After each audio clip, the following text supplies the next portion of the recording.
Yo, what's up? What's up? What's up, my amigos and migas? So, what's up? I'm Lee. I'm back again.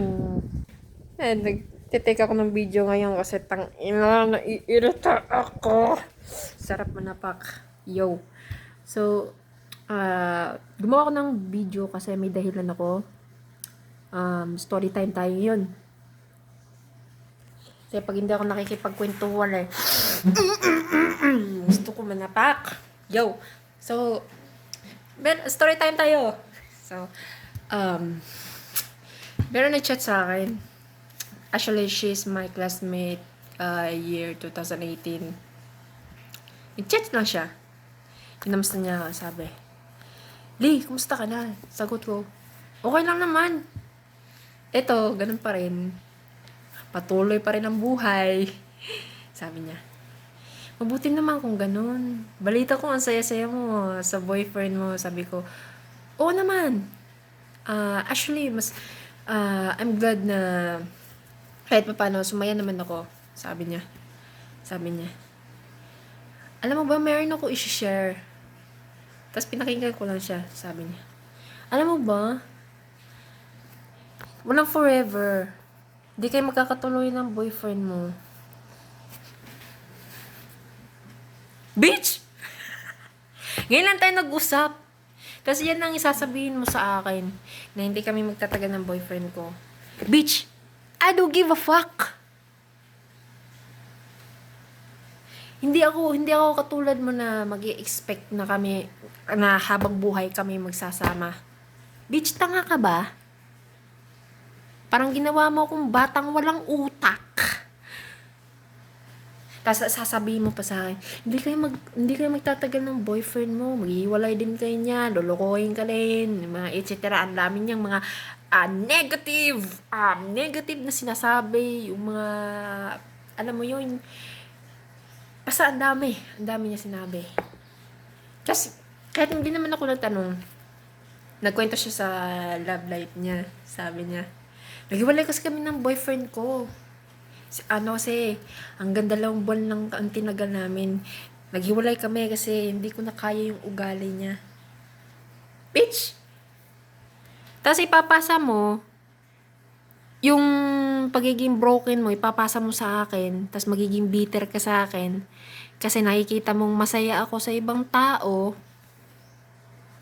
Bitch, you need therapy. Okay? You need therapy. Kasi, kung ipipilit mo yung mindset mo sa mindset ko na sasabihin mo maghiwalay lang kami ng boyfriend ko, nakikita na dun yung pattern. May something ka. Tangina mo. Kasi ako, for me, hindi ako nagwa 100% sa isang relasyon. Kasi, it is what it is. Yun talaga. Kasi kapag 100% ka na, ay, ito na yung magiging magkakatuluyan kami, ito na yung magiging asawa ko, magiging kasama ko sa buhay. Bitch, don't. Yun na may papayo ko sa inyo. Huwag kayong mag-expect. Okay? Maramdaman nyo din yan. Kaya huwag kayong mag-expect. Kasi masasaktan lang kayo. Kaya karamihan sa mga babae na katulad niya, na bitter siya, tapos ipapasa niya sa akin na, uy, maghihiwalay din kayo. Ang dami pa yung mga et cetera na sinasabi niya sa akin na maghihiwalay din kayo, hindi kayo magkakatuluyan yan. Aanuhin ka rin din yan, sasaktan ka din yan. Bitch! Chine-cherish ko na lang kung ano yung meron kami ngayon. Kung magloko siya, kung meron siyang gagawin na hindi maganda, nasa sa kanya yun. Kasi karma is working. Diba? Ba't ko ipipilit yung sarili ko kung ayaw na niya, diba? Then, he can go fly away. Sumakabilang bilat siya kung gusto niya. Diba? Ganun lang ka-easy yun. Kasi, ang buhay, it is what it is. Pag magsistay ka sa isang tao, na alam mong hindi naman kayo compatible, at bobo ka, na basta-basta ka na lang dumadampot, hindi mo pa kinikilala yung tao, doon, hanggang 2 buwan na lang talaga kayo. Like as I said, Huwag kang magiging bitter sa kasayahan ko. Ganun lang ka-easy yun. Magiging bitter ka sa akin. Na nakikita mong masaya ko sa ibang tao. Kabobohang mindset yan. Tapos, sasabihin mo pa sa akin na, te, anong Facebook ng boyfriend mo? Shit! Ba't ko ibibigay sa'yo? The fuck? Tapos, sasabihin mo pa sa akin na maghihiwalay kayo. Hindi kayo bagay sa isa't isa. Oh my God, ang dami mo sinasabi, bitch. Ay, shut up. Alam nyo, para sa akin, payo ko lang sa inyo. Ito payo ko sa inyo. Huwag kayong magiging bitter sa ibang tao kung nakikita nyo maging masaya. O masaya siya sa ibang tao. Alam mo bakit? Alam niyo yung sagot. Hindi kayo bobo, di ba? Huwag kayong magiging bitter.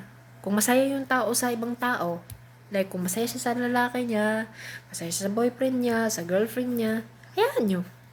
Huwag kayong magsasalita ng negative sa ibang tao. Na like, maghihiwalay kayo, hindi kayo bagay, mga ganun, mga etc. na ano. Huwag ganun. Bibigyan at bibigyan ka din ng mga ayaw mo. Wala akong masabi sa'yo, te. Isisisi mo pa sa akin yung mga choices mo. Bubo ka tanga ka Pumili ka ng ganyang klaseng lalaki, knowing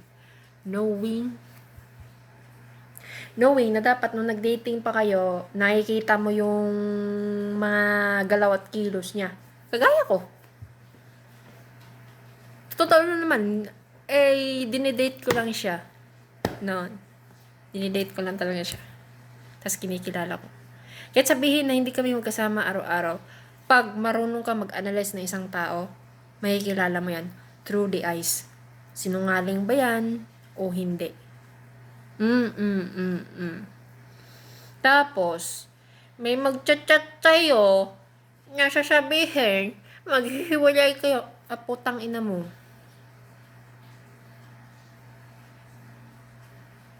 Wala kang masasabing na maganda. May maghugas ka ng pepe mo. Okay? Sasirain mo yung mood ko.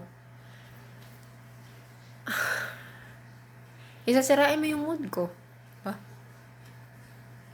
For me, lang pakialam kung hindi man kami magtagal o ano. Ba?